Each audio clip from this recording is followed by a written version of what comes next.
नमस्कार, मैं हूं doctor Priyanka Kalra, IVF consultant और गायनेकोलॉजिस्ट ग्रेटर नोएडा से। फॉलिकुलर मॉनिटरिंग क्या होता है, उसे कब कराना चाहिए और किससे कराना चाहिए? बहुत कॉमन सी टर्म है और अक्सर जब आप प्रेगनेंसी के लिए ट्राई कर रहे हैं और आप अपने डॉक्टर के पास जाते हैं तो वो आपसे यही कहते हैं कि फॉलिकुलर मॉनिटरिंग कराई जाए।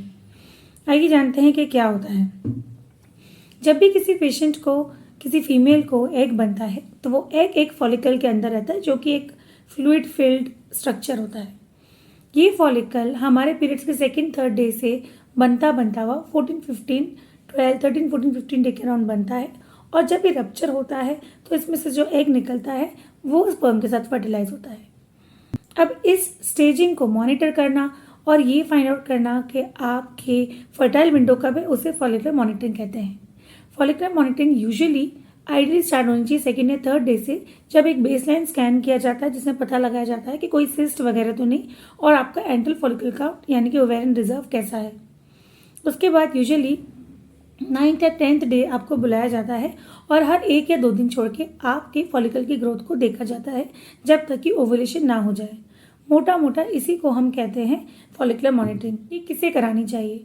अगर प्रेगनेंसी के लिए ट्राई करते हुए साल भर हो गया है और नेचुरल प्रेगनेंसी के लिए ट्राई करना चाहते हैं तो ये बहुत ही अच्छा मेथड है आपका करेक्ट फर्टाइल पीरियड जानने के लिए, क्योंकि ये आपको करेक्ट विंडो बताता है जब आपको एग्जैक्टली ट्राई करना है और आपकी सक्सेस रेट बढ़ाता है।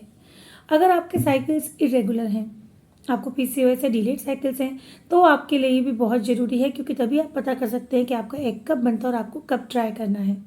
और अगर हम आईयूआई या आईवीएफ कराना चाहते हैं तो उसमें तो फॉलिकुलर मॉनिटरिंग हमें करानी ही होती है। कई बार पेशेंट हमसे ये पूछते हैं कि हम फॉलिकुलर मॉनिटरिंग पैकेज में कराएं या सिंगल स्टडी कराएं। अगर आपके गायनेकोलॉजिस्ट खुद ही अपना अल्ट्रासाउंड करते हैं जैसे कि हम लोग करते हैं, तो आप उन्हीं पर ये डिसीजन छोड़ दीजिए कि आपको कितना फ्रीक्वेंटली मॉनिटरिंग की ज़रूरत है। अगर वो डिसाइड करेंगे कि 1 दिन छोड़ के 2 दिन छोड़ के आपको अल्ट्रासाउंड करके फॉलिकल का ग्रोथ देखना है।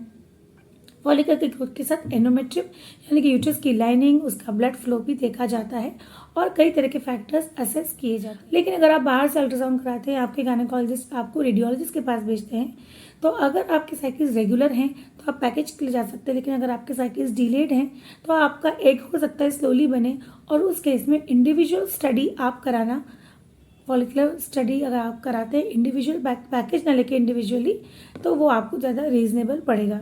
इस वीडियो में हमने फॉलिकुलर मॉनिटरिंग, जो कि बहुत इंपॉर्टेंट पार्ट है प्रेगनेंसी के लिए ट्राई करने वाले लोगों के लिए, उसके कुछ प्रैक्टिकल एस्पेक्ट्स को डिस्कस किया है। अगर आपके कुछ सवाल हैं तो आप उन्हें कमेंट्स में लिख सकते हैं, हम उन्हें ज़रूर आंसर करेंगे। और अगर आप हमसे कंसल्ट करना चाहते हैं तो ग्रेटर नोएडा में बीटा 1 में स्थित हमारे क्लिनिक पे आप आ सकते हैं, जिसका पता मैंने डिस्क्रिप्शन में दे दिया है। Thank you very much.